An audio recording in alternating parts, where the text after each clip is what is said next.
सूचनाओं और जानकारियों के इस अनंत महासागर में जहां हर दिन इंटरनेट पर लाखों नए पन्ने जुड़ रहे हैं, एक बहुत बड़ी समस्या खड़ी हो गई है।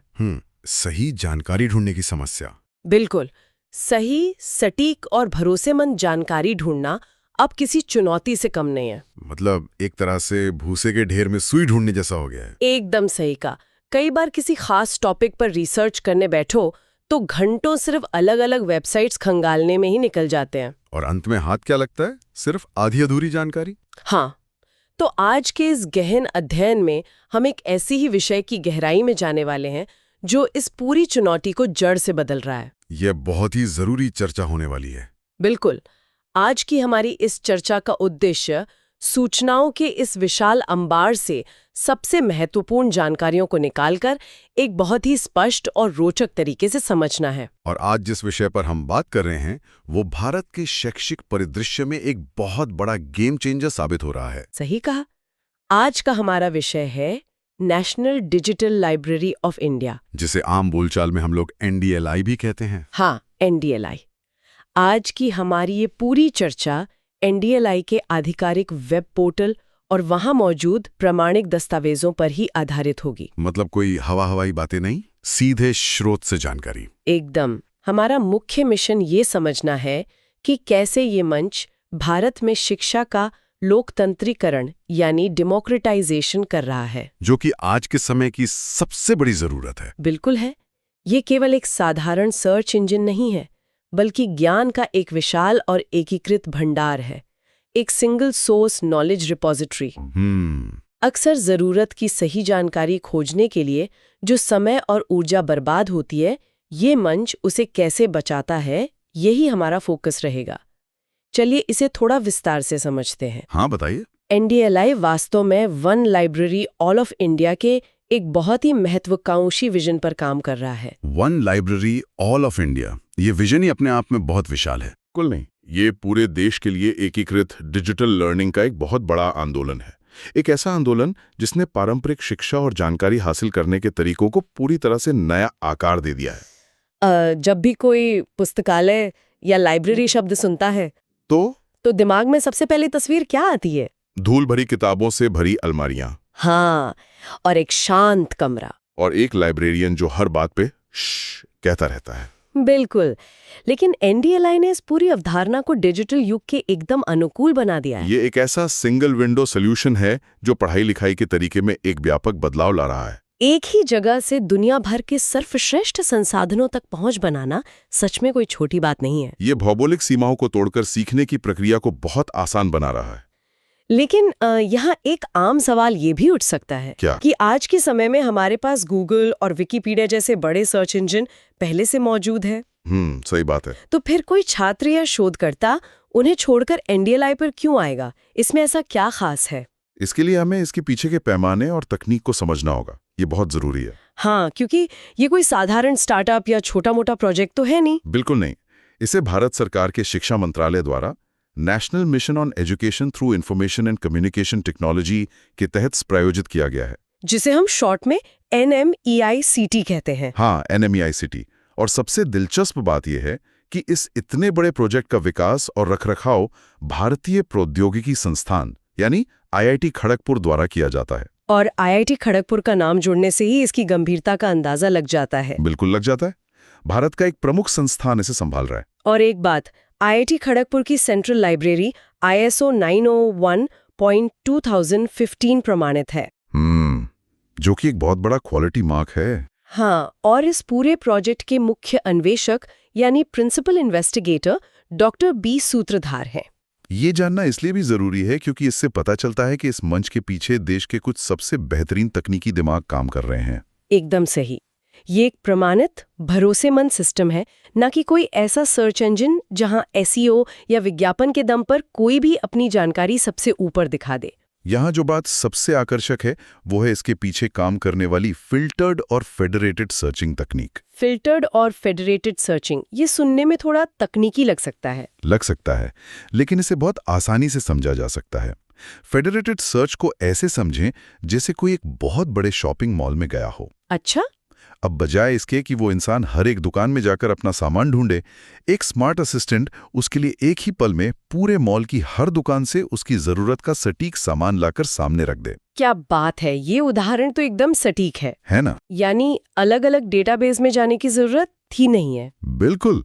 जब कोई इस पोर्टल पर कुछ खोजता है तो सिस्टम एक ही समय में कई अलग अलग शैक्षणिक डेटाबेसेस और स्रोतों को खंगालता है। और फिर फिल्टर्ड का क्या मतलब हुआ? फिल्टर्ड का मतलब है कि ये परिणामों को उपयोगकर्ता की सटीक जरूरत के हिसाब से छांट कर प्रस्तुत करता है। मतलब जैसे कि कोई विशेष विषय हो। हाँ, विषय हो, कठिनाई का स्तर हो या फाइल का फॉर्मेट हो, पीडीएफ चाहिए या वीडियो, सब फिल्टर हो जाता है। तो इसका सीधा फायदा ये है कि सीखने वालों को कम से कम समय और प्रयास में सबसे सटीक संसाधन मिल जाते हैं। बिल्कुल। ये तकनीक इसे महज एक वेबसाइट की श्रेणी से निकालकर एक पैराडाइम शिफ्ट या वैचारिक क्रांति में बदल देती है। और ये मंच सिर्फ कॉलेज के छात्रों तक सीमित नहीं है ना? एकदम सही। ये मंच सभी शैक्षणिक स्तरों को ध्यान में रखकर बनाया गया है। मतलब स्कूली छात्रों के लिए भी? स्कूली छात्र हो, उच्च शिक्षा प्राप्त करने वाला विद्यार्थी हो, कोई शोधकर्ता हो, या फिर कोई ऐसा व्यक्ति जो अपनी नौकरी के साथ साथ जीवन भर कुछ नया सीखना चाहता हो। Life long learners. बिल्कुल। और इसमें एक बहुत ही शानदार पहलू ये भी है कि इसके इंटरफेस को विशेष रूप से दिव्यांग विद्यार्थियों यानी डिफरेंटली एबल्ड लर्नर्स की जरूरतों के अनुकूल भी बनाया गया है। ये तो बहुत ही अच्छी बात है। हाँ, ताकि वे भी स्क्रीन रीडर्स और अन्य सहायक तकनीकों का इस्तेमाल करके इस ज्ञान भंडार का पूरा लाभ उठा सकें। ये समावेशी दृष्टिकोण सच में तारीफ के काबिल है। शिक्षा हर किसी का अधिकार है और तकनीक उसे मुमकिन बना रही है। एकदम सही कहा आपने। और देखिए, जब हम समावेशिता या सबको साथ लेकर चलने की बात करते हैं तो भारत जैसे देश में भाषा एक बहुत बड़ा मुद्दा बन जाता है। बहुत बड़ा मुद्दा है। यहाँ तो हर कुछ 100 किलोमीटर पर भाषा और बोलियां बदल जाती हैं। बिल्कुल। ऐसे में शिक्षा केवल अंग्रेजी भाषा तक सीमित नहीं रह सकती। और एनडीएलआई का ये मंच इस बात को बहुत अच्छी तरह समझता है। इसके यूजर इंटरफेस को भारत की 10 सबसे अधिक उपयोग की जाने वाली भाषाओं का समर्थन प्राप्त है, जो कि अपने आप में एक बहुत बड़ा तकनीकी कदम है। 10 भाषाएं इंटरफेस के लिए बहुत होती हैं। बिल्कुल। और कंटेंट के मामले में तो ये और भी कई कदम आगे है। इसमें ऐसा कोई प्रतिबंध नहीं है कि सामग्री सिर्फ 1 या 2 भाषाओं में ही होगी। दर्जनों अलग अलग भाषाओं का कंटेंट मौजूद है इसमें। स्रोत में जो सूची दी गई है वो इतनी लंबी है कि मैं आपको क्या बताऊं। हाँ, सूची काफी विस्तृत है। जैसे असमिया, बंगाली, भोजपुरी, डोगरी, गुजराती, हिंदी, कन्नड़, खासी। हाँ, और कोंकणी, मैथिली, मलयालम, मणिपुरी जिसे मैथिलोन भी कहते हैं, और मिजो, नेपाली, उड़िया, पंजाबी। बिल्कुल। संस्कृत, संताली, सिंधी, तमिल, तेलुगु और उर्दू के साथ अंग्रेजी तो है ही। बाप रे! अगर कोई व्यक्ति इन भाषाओं में सामग्री खोजना चाहे तो उसे निराश नहीं होना पड़ेगा। बिल्कुल नहीं। इतनी सारी भाषाओं का एक ही डिजिटल छत के नीचे होना, वो भी इतनी आसानी से, ये सच में हैरान करने वाला है। ये भाषाई विविधता वास्तव में शिक्षा के लोकतंत्रीकरण का सबसे बड़ा और शायद सबसे महत्वपूर्ण उदाहरण है। कैसे? देखिए, अगर हम इतिहास देखें तो लंबे समय से उच्च स्तरीय शोध और बेहतरीन शैक्षणिक सामग्री मुख्य रूप से अंग्रेजी में ही उपलब्ध रही है। ये तो है। इसका नतीजा ये होता था कि समाज का एक बहुत बड़ा वर्ग जो अपनी क्षेत्रीय भाषा में अधिक सहज है, वो गुणवत्तापूर्ण शिक्षा से वंचित रह जाता था। हाँ, भाषा एक बहुत बड़ी बाधा बन जाती थी। लेकिन ये मंच उस भाषाई बाधा को पूरी तरह से तोड़ रहा है। क्योंकि मातृभाषा में सीखना हमेशा ज्यादा स्वाभाविक होता है। बिना किसी संदेह के। जब कोई छात्र अपनी मातृभाषा में किसी जटिल विषय को समझता है तो उसकी समझ अधिक गहरी, स्पष्ट और विश्लेषणात्मक होती है। वो केवल रट्टा नहीं है, बल्कि कॉन्सेप्ट को आत्मसात करता है। बिल्कुल। ये मंच उन लाखों करोड़ों लोगों तक शिक्षा पहुंचा रहा है जो पूरी तरह से अंग्रेजी पर निर्भर नहीं रह सकते या नहीं रहना चाहते। एक तरह से देखा जाए तो ये भारत की सांस्कृतिक और भाषाई समृद्धि का एक जीता जागता डिजिटल प्रतिबिंब है। एकदम सही।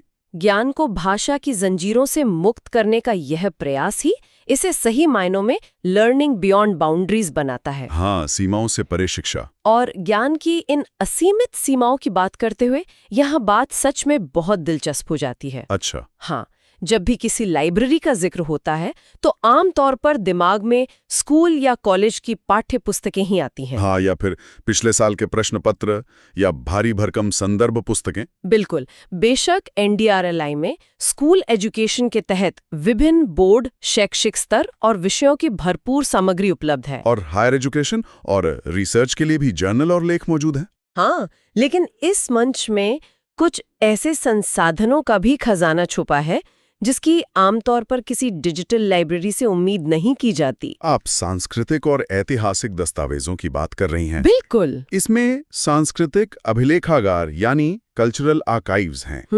यहाँ विभिन्न भाषाओं और प्रकारों में सांस्कृतिक धरोहरें सहेजी गई हैं। सोचिए, कोई इतिहास का छात्र हो जिसे किसी पुरानी पांडुलिपि या कलाकृति के बारे में पढ़ना हो तो वो यहाँ मिल सकता है। और इसके अलावा समाचार पत्र अभिलेखागार भी तो हैं। Newspaper archives. हाँ, जहाँ अलग-अलग देशों और भाषाओं के पुराने अखबार मौजूद हैं। ये बहुत काम की चीज है। बिल्कुल। अगर किसी को ये जानना हो कि 1950 के दशक में किसी खास घटना पर अखबारों में क्या छपा था, तो वो इस डिजिटल आर्काइव में जाकर उसे पढ़ सकता है। और इन संसाधनों की गहराई बस यहीं खत्म नहीं होती। और भी बहुत कुछ है। शोधकर्ताओं और पेशेवरों के लिए जो सामग्री यहाँ उपलब्ध है वो अपने आप में अभूतपूर्व है। उदाहरण के लिए न्यायिक संसाधन या जुडिशियल रिसोर्सेज। ये वकीलों और कानून के छात्रों के लिए बहुत महत्वपूर्ण है। हाँ, कोई भी यहाँ विभिन्न केस के प्रकार, कानून या अधिनियम और यहाँ तक कि अलग-अलग न्याय क्षेत्रों यानी जुरिस्डिक्शंस के दस्तावेज खोज सकता है। इसके साथ ही पेटेंट और मानक का भी एक पूरा विभाग है। Patents and standards. हाँ, इसमें CPC यानी कॉपरेटिव पेटेंट क्लासिफिकेशन, वर्गीकरण, जारी करने वाले प्राधिकरण और विभिन्न न्याय क्षेत्रों के आधार पर दुनिया भर के पेटेंट खोजे जा सकते हैं। ये तो बहुत ही कमाल की बात है। हाँ। लेकिन इसे थोड़ा और सरल तरीके से समझते हैं। हाँ, बताइए। मान लीजिए भारत के किसी छोटे से शहर में बैठा कोई युवा शोधकर्ता किसी नई सोलर तकनीक पर काम कर रहा है। वो इस मंच का कैसे उपयोग कर सकता है? यह बहुत ही बेहतरीन उदाहरण है। सोचिए, वो युवा शोधकर्ता उसी एक मंच पर उस सोलर तकनीक से जुड़े दुनिया भर के अकादमिक शोध पत्र पढ़ सकता है। ठीक है। फिर उसी जगह पर वो यह भी देख सकता है कि इस तकनीक पर पहले से कौन-कौन से पेटेंट मौजूद हैं, ताकि वो कुछ ऐसा ना बनाए जो पहले ही पेटेंट हो चुका हो। बिल्कुल। और अगर उस तकनीक या पर्यावरण से जुड़ा कोई कानूनी पहलू है तो वो न्यायिक अभिलेखागार में जाकर उससे जुड़े कानून भी पढ़ सकता है। वाह। उसे अलग-अलग सरकारी वेबसाइटों या महंगी लीगल वेबसाइटों पर जाने की जरूरत नहीं है। इसे ही इंटरलिंक्ड एक्सप्लोरेशन कहा जाता है। Interlinked exploration. हाँ, एक ही जगह पर विभिन्न विषयों, कानूनों और तकनीकों को जोड़कर देखने की ये क्षमता शोध की दुनिया में एक बहुत बड़ी ताकत है। ये तो वाकई एक पूरी दुनिया को एक स्क्रीन पर ले आने जैसा है। बिल्कुल। और सिर्फ शोधकर्ताओं के लिए ही नहीं, जो युवा नौकरी या आगे की पढ़ाई के लिए तैयारी कर रहे हैं, उनके लिए करियर डेवलपमेंट का भी एक पूरा खंड है। हाँ, जहाँ विभिन्न प्रतियोगी परीक्षाओं की तैयारी के लिए सामग्री उपलब्ध है। लेकिन ये डिजिटल लाइब्रेरी केवल अकेले बैठकर पढ़ने या व्यक्तिगत उपयोग तक ही सीमित नहीं है। नहीं, इसका एक बहुत ही मजबूत सामुदायिक और संस्थागत पहलू भी है। स्रोत दस्तावेजों से पता चलता है कि स्कूल, कॉलेज या विश्वविद्यालय जैसे संस्थान अपने यहाँ NDLI क्लब बना सकते हैं। और ये क्लब केवल कागजों पर बना हुआ नाम मात्र का क्लब नहीं है। बिल्कुल नहीं, ये बाकायदा ऑनलाइन और ऑफलाइन इवेंट्स आयोजित करने का एक बेहद सक्रिय मंच है। मतलब संस्थान इसके माध्यम से बहुत कुछ कर सकते हैं। हाँ, वेबिनार, विषय विशेषज्ञों की वार्ता या परीक्षा की तैयारी के लिए रणनीतिक सत्र जैसे ऑनलाइन कार्यक्रम आयोजित कर सकते हैं। और ऑफलाइन स्तर पर भी क्विज, डिबेट या रीडिंग प्रतियोगिताओं का आयोजन किया जा सकता है। ये पढ़ाई को एक एकांत गतिविधि से निकालकर एक सामुदायिक अनुभव में बदल देता है। अगर हम इसे व्यापक परिप्रेक्ष्य से जोड़कर देखें तो ये केवल ज्ञान का उपभोग करने यानी सिर्फ जानकारी लेने के बारे में नहीं है। तो और क्या है? ये ज्ञान का निर्माण और संरक्षण करने के बारे में भी है। संस्थानों के लिए जो तकनीकी सेवाएं दी जा रही हैं वे भविष्य के लिए बहुत रणनीतिक हैं। जैसे कि उदाहरण के लिए IDR यानी इंस्टीट्यूशनल डिजिटल रिपोजिटरी और IDL यानी इंस्टीट्यूशनल डिजिटल लाइब्रेरी की स्थापना का विकल्प। तो क्या इसका मतलब ये है कि कॉलेज अपनी खुद की एक मिनी डिजिटल लाइब्रेरी बना सकते हैं? एकदम सही। ये संस्थानों को अपने स्वयं के शोध, छात्रों के प्रोजेक्ट्स, प्रकाशनों और बौद्धिक संपदा को एक सुरक्षित डिजिटल वातावरण में सहेजने और प्रबंधित करने में मदद करता है। ये तो हर संस्थान के लिए बहुत जरूरी है। इसके अलावा एक बहुत ही महत्वपूर्ण पहल है डिजिटल प्रिजर्वेशन सेंटर या डीपीसी। डीपीसी, इसका क्या काम है? इसका मुख्य काम कॉपीराइट मुक्त मुद्रित पुस्तकों को डिजिटल रूप में सहेजना है। पुरानी किताबों की बात करें तो ये पहल तो बहुत ही बढ़िया है। हाँ, क्योंकि हम सभी जानते हैं कि पुरानी किताबों के पन्ने कितनी जल्दी धूल बन जाते हैं और फट जाते हैं। खासकर वो किताबें जो किसी ने सालों पहले लाइब्रेरी से इशू करवाई थी और आज तक वापस ही नहीं की। बिल्कुल, ये एक बहुत ही आम बात है। हाँ, कई बार ऐतिहासिक रूप से पुरानी और मूल्यवान किताबें समय के साथ मौसम की मार से या सही रखरखाव न होने के कारण नष्ट हो जाती हैं। ये एक बहुत बड़ा नुकसान है हमारी धरोहर का। इसीलिए डीपीसी उन्हें स्कैन करके हमेशा के लिए डिजिटल रूप में सुरक्षित कर रहा है ताकि आने वाली पीढ़ियां भी उन्हें पढ़ सकें। ये बहुत ही शानदार कदम है। और जहां तक छात्रों के उत्साह की बात है, एनडीएलआई क्लब की गतिविधियों में भाग लेने पर उन्हें इवेंट पार्टिसिपेशन सर्टिफिकेट मिलता है। सर्टिफिकेट्स हमेशा एक अच्छा मोटिवेशन होते हैं। और संस्थानों को भी रजिस्ट्रेशन का प्रमाण पत्र दिया जाता है। डिजिटल दौर में छात्रों के बीच भागीदारी और स्वस्थ प्रतिस्पर्धा को बढ़ावा देने का ये एक बहुत ही शानदार तरीका है। ये संस्थानों और छात्रों दोनों के लिए वास्तव में एक बहुत बड़ा अवसर है। बिल्कुल है। लेकिन रुको, जहाँ इतनी सारी जानकारी और इतने सारे स्रोत एक साथ आते हैं, वहाँ कुछ तकनीकी शर्तें, नियम और सीमाएं भी तो आती हैं। हाँ, जिन्हें समझना बहुत जरूरी है। आधिकारिक स्रोत के दस्तावेज में स्पष्ट रूप से एक डिस्क्लेमर या अस्वीकरण दिया गया है। क्या लिखा है उसमें? इसके अनुसार एनडीएलआई स्वतंत्र रूप से उपलब्ध, संस्थानों द्वारा दान किए गए या प्रकाशकों द्वारा प्रबंधित सामग्री का एक समूह या कंग्लोमरेशन है। ये समझना बहुत जरूरी है कि इसका असल में मतलब क्या है। हाँ, इसका सीधा सा मतलब यह है कि एनडीएलआई खुद इस बात की गारंटी नहीं लेता कि जो सामग्री वहाँ है वो पूरी तरह प्रामाणिक, सटीक या नवीनतम ही है। मतलब वैसे एक प्लेटफॉर्म दे रहे हैं। बिल्कुल। प्रामाणिकता की जिम्मेदारी उन मूल संगठनों, प्रकाशकों या लेखकों की है जिन्होंने वो सामग्री इस मंच पर उपलब्ध कराई है। एनडीएलआई का काम केवल उस सामग्री तक पहुंचने के लिए एक सुचारू और तेज मंच प्रदान करना है। हाँ, और ये एक बहुत ही अहम बिंदु है जिस पर ध्यान दिया जाना चाहिए। सूचनाओं के इस दौर में जहां हर दिन नया डेटा पैदा हो रहा है, आलोचनात्मक सोच या क्रिटिकल थिंकिंग का महत्व सबसे ऊपर आ जाता है। Critical thinking? हाँ, एक मंच दुनिया भर का डेटा एक क्लिक पर दे सकता है, बेहतरीन सर्च तकनीक दे सकता है। लेकिन उस डेटा का मूल्यांकन करना, उसकी सत्यता को परखना और अपने संदर्भ में उसकी प्रासंगिकता को समझना, ये अभी भी पाठक और शोधकर्ता का ही काम है। ये किसी भी डिजिटल रिपॉजिटरी की एक स्वाभाविक सीमा होती है। बिल्कुल। तकनीक साधन दे सकती है, लेकिन विवेक व्यक्ति को स्वयं ही विकसित करना होता है। बहुत ही गहरी बात कही आपने। बिना विवेक के कोई भी जानकारी सिर्फ एक शोर बनकर रह जाती है। एकदम सही। और चूंकि हम तकनीकी पहलुओं पर बात कर रहे हैं, तो पोर्टल के सुचारू रूप से चलने के लिए कुछ बुनियादी तकनीकी आवश्यकताएं भी बताई गई हैं दस्तावेजों में। हाँ, सिस्टम रिक्वायरमेंट्स। अब यहाँ अच्छी बात यह है कि इसके लिए किसी बहुत महंगे या खास कंप्यूटर की जरूरत नहीं है। तो क्या चाहिए? बस एक साधारण इंटरनेट कनेक्शन और कोई भी आधुनिक वेब ब्राउजर हो, चाहे वो क्रोम 60 से ऊपर हो, मोजिला 60+ हो या सफारी 12+ हो, और ये पूरी लाइब्रेरी खुल जाती है। मतलब बहुत ही बेसिक ब्राउजर्स पे चल जाएगा। हाँ, 1280x720 रेजोल्यूशन वाली एक बुनियादी स्क्रीन पर भी इसका अनुभव बहुत शानदार रहता है। ये भी इसकी एक्सेसिबिलिटी का ही एक हिस्सा है। बिल्कुल। इसके साथ ही वेब पोर्टल पर शिक्षा मंत्रालय की अन्य पहलों की भी झलक देखने को मिलती है। जैसे कि युक्ति, NIRF, ARIIA, IKS यानी इंडियन नॉलेज सिस्टम और AISHE, और साथ ही इन सब का जिक्र वहाँ इसलिए है ताकि ये स्पष्ट हो सके कि एनडीएलआई कोई अलग थलग पड़ा अकेला प्रोजेक्ट नहीं है। बिल्कुल नहीं। बल्कि ये भारत सरकार के एक बहुत बड़े, आपस में मजबूती से जुड़े हुए शैक्षिक इकोसिस्टम का हिस्सा है। ये सभी पहले मिलकर भारतीय शिक्षा परिदृश्य को एक वैश्विक स्तर पर ले जाने का प्रयास कर रही हैं। एकदम सही। चाहे वो NIRF के जरिए शिक्षण संस्थानों की रैंकिंग तय करना हो या IKS के जरिए भारतीय ज्ञान परंपरा और प्राचीन विज्ञान को मुख्यधारा की शिक्षा में वापस लाना हो। हाँ, एनडीएलआई इन सब के बीच एक केंद्रीय ज्ञान भंडार के रूप में कार्य करता है। ये एक ऐसा डिजिटल पुल है जो इन सभी अलग अलग योजनाओं को एक साथ जोड़ता है, जो कि बहुत जरूरी है। ये सुनिश्चित करता है कि देश के किसी भी सुदूर कोने में बैठा कोई भी इंसान जिसके पास सिर्फ एक स्मार्टफोन और इंटरनेट है, वो इस ज्ञान गंगा का पूरा लाभ उठा सके। तो इस सब का असल में क्या मतलब है, बताइए। अगर हम आज की इस पूरी चर्चा का सार निकालें तो एनडीएलआई सिर्फ कुछ किताबों को पीडीएफ में बदल कर एक जगह इकट्ठा करने वाली वेबसाइट बिल्कुल नहीं है। बिल्कुल नहीं। ये सीखने के तरीके और ज्ञान तक पहुंचने के तरीके में एक बहुत बड़ी क्रांति है। सच में एक क्रांति है। ये एक ऐसा मंच है जो स्कूली बच्चों को उनके बोर्ड एग्जाम्स की तैयारी से लेकर विश्वविद्यालय के शोधकर्ताओं को जटिल पेटेंट खोजने तक का रास्ता देता है। और आम इंसान को अपनी क्षेत्रीय भाषा में साहित्य पढ़ने तक हर किसी के लिए एक सिंगल विंडो समाधान पेश करता है। बिल्कुल। इसका बहुभाषी इंटरफेस और सामग्री ये सुनिश्चित करती है कि भाषा कभी भी ज्ञान की राह में दीवार न बने। हाँ। और इसके क्लब्स और संस्थागत सेवाएं इसे सिर्फ एक वेबसाइट से निकालकर एक जीवंत बढ़ता हुआ समुदाय बनाते हैं। इससे एक अहम सवाल खड़ा होता है। कैसा सवाल? और ये सवाल भविष्य की शिक्षा को लेकर है।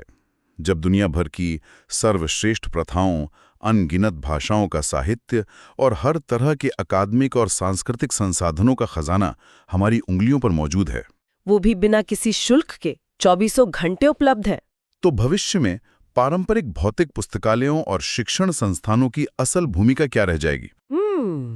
ये सोचने वाली बात है। क्या आने वाले समय में वे केवल जानकारी देने वाले केंद्र न रहकर उस जानकारी को समझने, उसका सही मूल्यांकन करने और उसे असल दुनिया की जटिल समस्याओं पर लागू करने का तरीका सिखाने वाले केंद्र बन जाएंगे?